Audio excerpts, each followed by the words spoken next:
ሰላም ሰላም ቤተሰብ እንዴት ናችሁ? ሰላም። ይኸው ዛሬ ስራ ላይ ነው ያለው። ማስረሻ እና መርሴድ ሳኒተሪ ሰራተኛ ይላል። ማንኛውም ቤተሰብ ማሰራት ላይ የሚፈልግ ይሰራለታል።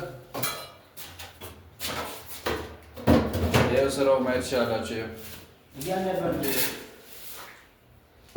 እያንዳንዷን ነገር ማየት ይቻላል። ይኸው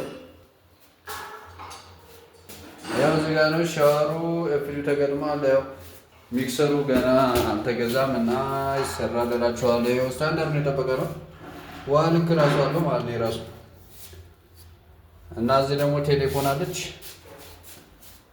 የፎታ እዚህ ጋር አለ፣ እዚህ ጋር ሻታፍ አለ፣ እዚህ ጋር ብሩሽ አለ፣ ይኸው ደብሊውሲ አለ፣ እዚህ ጋር ፕረሱ አለ፣ ይኸው ሶፍት ሆልደር አለ። እዚህ ጋር ደግሞ እንደምታዩት የሚገርም እጅ መታጠቢያ አለ። ይኸው እዚህ ጋር የሚረሩ ደግሞ ይኸው እዚህ ጋር ናቸው አሉ እና ቻው ቻው ቻው ቻው። ማሰራት ላይ ፈልግ መደወል ይቻላል።